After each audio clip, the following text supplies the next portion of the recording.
안녕하세요. TQQQ 연구소입니다. 오늘 이야기는 숫자 몇 개를 바닥에 깔고 시작하는 게 좋겠어요. 디즈니가 애니메이션 모아나를 실사로 다시 만들었습니다. 제작비만 2억 5천만 달러, 우리 돈으로 약 3,700억 원이 들어갔어요. 그것도 극장에 영화를 알리는 마케팅 비용은 한 푼도 안 낀 순수하게 만드는 데만 쓴 돈입니다. 그런데 개봉 첫 주말 북미 성적표를 열어봤더니 3,827개 극장에서 겨우 4,300만 달러였습니다. 전 세계를 다 긁어 모아도 첫 주말 매출이 9,500만 달러에서 멈췄고요. 극장 상영만 놓고 계산하면 이 영화가 디스네이에 안겨줄 손실이 대략 1억 달러, 약 1,500억 원으로 추정됩니다. 3,700억을 부어서 만든 물건이 극장에서 1,500억을 까먹는 그림이에요. 그런데 여기서 좀 이상한 게 하나 걸립니다. 이 영화 평론가 점수는 그야말로 처참해요.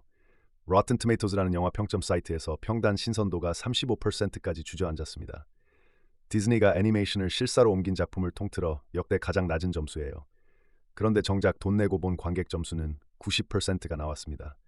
평론가는 최악이라고 손사래를 치는데 관객은 좋다고 엄지를 세우는 이 둘이 이렇게까지 벌어지는 경우도 흔치 않아요. 보통 이 정도로 관객이 좋아하면 입소문을 타고 뒷심이 붙어야 정상인데 극장은 텅 비었습니다. 재미가 없어서 안 온 게 아니라는 얘기예요.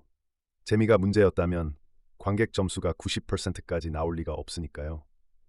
사람들은 이 영화가 나쁘다고 생각해서 발길을 끄는 게 아니라 굳이 극장까지 갈 이유를 못 찾아서 안 갔습니다. 바로 이 미묘한 틈 안에 오늘 이야기의 핵심이 통째로 들어있어요. 왜 갈 이유를 못 찾았을까? 이 대목에서 디즈니의 진짜 실수가 슬슬 모습을 드러냅니다. 원작 애니메이션 모아나가 극장에 걸린 게 2016년이었어요. 전 세계에서 약 6억 8,700만 달러를 쓸어 담은 흥행작이었습니다. 그리고 얼마 전 그 속편인 모아나2가 나와서 전 세계 매출 10억 달러를 넘겼어요. 우리 돈으로 1조 6천억 원이 넘는 그의 손꼽히는 대박이었죠.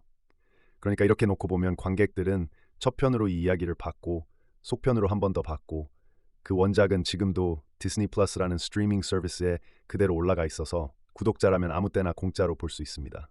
이 판에서 디즈니가 관객한테 이렇게 물은 셈이에요. 이미 두 번 본 그 이야기 배우만 사람으로 바꿔서 세 번째로 극장에서 돈 내고 보실래요? 관객의 대답이 바로 저 텅 빈 극장이었습니다. 디즈니 실사 리메이크를 오래 지켜본 한 평론가는 이 상황을 아주 신랄하게 요약했어요. 이 영화가 향수라는 진액이 이미 오래전에 말라붙은 관객에게서 마지막 남은 끈적한 몇 방울까지 억지로 쥐어짜내려는 냉소적인 시도라고요. 거기다 디즈니가 실사 리메이크로 자기 꼬리를 뜯어먹기 시작했는데 이 모아나는 이제 뜯어먹을 꼬리마저 다 떨어졌다는 신호라고 적었습니다. 표현은 자극적이지만 이 문장 안에 오늘 경제 이야기의 뼈대가 다 들어있어요. 향수는 무한하지 않다. 퍼내면 줄어드는 자원이다. 이게 오늘의 첫 번째 열쇠입니다. 이 침몰에는 향수 고갈 말고도 한 겹이 더 깔려 있습니다. 경제학에서 대체제라고 부르는 개념인데 같은 욕구를 채워주는 다른 상품이 옆에 있으면 사람들은 더 싸고 편한 쪽으로 흐른다는 겁니다. 그런데 디즈니의 이 실사판은 아주 기묘한 처지에 몰렸어요. 자기 자신의 원본과 경쟁을 벌인 겁니다. 원작 애니메이션이 디즈니 플러스에 그대로 올라가 있으니 구독자 입장에서 극장 실사판의 경쟁 상대는 옆 상영관의 다른 영화가 아니라 소파에 누워 공짜로 볼 수 있는 그 원본이에요. 게다가 스트리밍에 있는 원본이 이 실사판보다 낫다는 반응도 적지 않았습니다. 회사가 자기 창고에 넣어둔 물건이 새로 3,700억을 들여 만든 물건의 매출을 갉아먹는 자기 잠식이 벌어진 거죠. 향수라는 원금이 줄어드는 것도 골치인데 그 얼마 안 남은 수요마저 자기 원본에게 빼앗기는 이중고였습니다. 우리는 보통 디즈니의 옛날 이야기들을 마르지 않는 셈처럼 여깁니다. 라이언킹, 알라딘, 인어공주, 미녀와 야수. 수십 년 사랑받은 이 보물창고가 있으니 소재가 떨어지면 여기서 하나씩 꺼내 실사로 만들면 되는 거 아니냐고요. 실제로 디즈니 경영진도 오랫동안 이 창고를 딱 그렇게 다뤘습니다.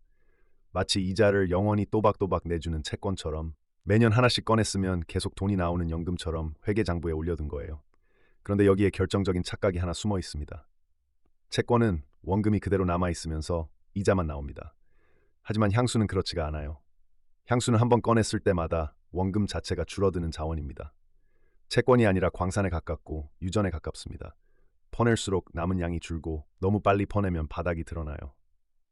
디즈니의 향수 사업이 그린 곡선을 실제 숫자로 따라가 보면 소름이 돋을 만큼 정직합니다. 이 사업의 정점은 2019년 라이언 킹이었어요. 전 세계에서 무려 16억 6천만 달러, 우리 돈으로 약 2조 5천억 원을 벌었습니다. 역대 흥행 순위에서도 10손가락 안에 드는 초대형 성공이었죠. 그 전후로도 2017년 미녀와 야수가 12억 6천만 달러, 2019년 알라딘이 약 10억 5천만 달러를 벌며 나란히 10억 달러스 클럽에 이름을 올렸습니다. 이때까지만 해도 디즈니의 창고는 정말 마르지 않는 셈처럼 보였어요. 옛날 이야기에 실사라는 포장지만 씌우면 조단위 돈이 쏟아졌으니까요. 그런데 정점을 찍은 다음부터 곡선이 꺾이기 시작합니다. 2023년 인어공주는 전 세계 5억 7천만 달러에서 멈췄어요. 벌긴 벌었는데 제작비가 2억 4천만 달러에 달했던 걸 감안하면 예전 같은 잔치는 아니었습니다. 그리고 2025년 백설공주에서 곡선이 바닥을 뚫고 내려갑니다. 이 영화는 전 세계에서 2억 500만 달러를 버는데 그쳤는데 제작비가 2억 7천만 달러가 넘었어요. 한 매체 추산으로는 디즈니가 이 한 편에서 1억 1,500만 달러, 약 1,700억 원 넘게 손해를 봤을 거라고 합니다. 라이언킹으로 2조 5천억을 벌던 회사가 6년 만에 백설공주로 1,700억을 까먹는 회사가 된 거예요. 그리고 그 뒤를 이어 방금 본 모아나가 또 한 번 침몰했습니다. 라이언킹에서 백설공주로 다시 모아나로 이어지는 이 하얀 곡선이 향수라는 광산이 바닥을 드러내는 과정을 그대로 보여줍니다. 여기서 많은 분들이 이렇게 생각할 수 있어요. 그냥 최근 작품들이 재미가 없었던 거 아니냐고. 물론 그것도 있습니다. 하지만 재미만의 문제였다면 아까 그 90% 관객 점수가 설명이 안 돼요. 진짜 범인은 재미가 아니라 타이밍이었습니다. 디즈니가 저지른 결정적 실수는 향수를 퍼내는 간격을 너무 바짝 좁혀버린 거예요. 이 모아나 실사판이 특히 상징적인 이유가 바로 여기 있습니다. 원작 애니메이션과 실사 리메이크 사이의 시간 간격이 디즈니의 모든 실사 리메이크를 통틀어 가장 짧았거든요. 원작이 나온 지 10년도 채 안 돼서 실사로 다시 만든 겁니다. 게다가 그 사이에 속편 모아나2가 10억 달러를 벌며 이미 관객의 목마름을 실컷 채워준 상태였어요.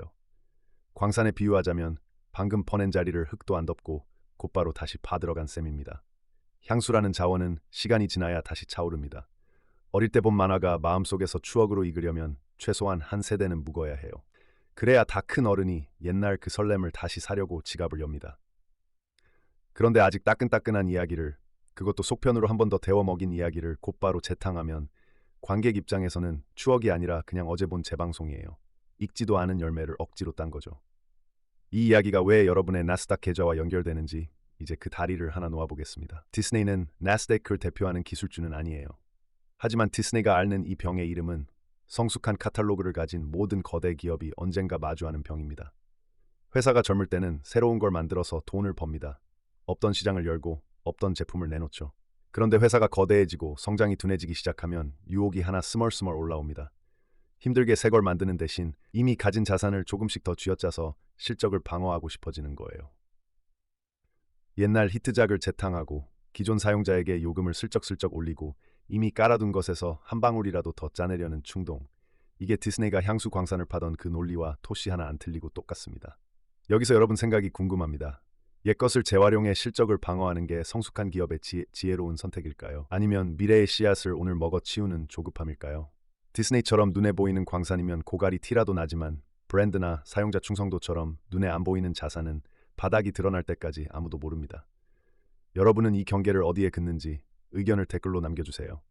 디즈니 스스로도 이 사실을 뒤늦게 깨닫기 시작했습니다. 백설공주의 참패 이후 준비하던 실사 리메이크 상당수가 보류되거나 조용히 없던 일이 됐다는 보도가 잇따랐어요. 무한동력인 줄 알았던 창고가 사실은 바닥이 보이는 광산이었다는 걸 두 번의 값비싼 침몰을 겪고 나서야 인정한 셈이죠.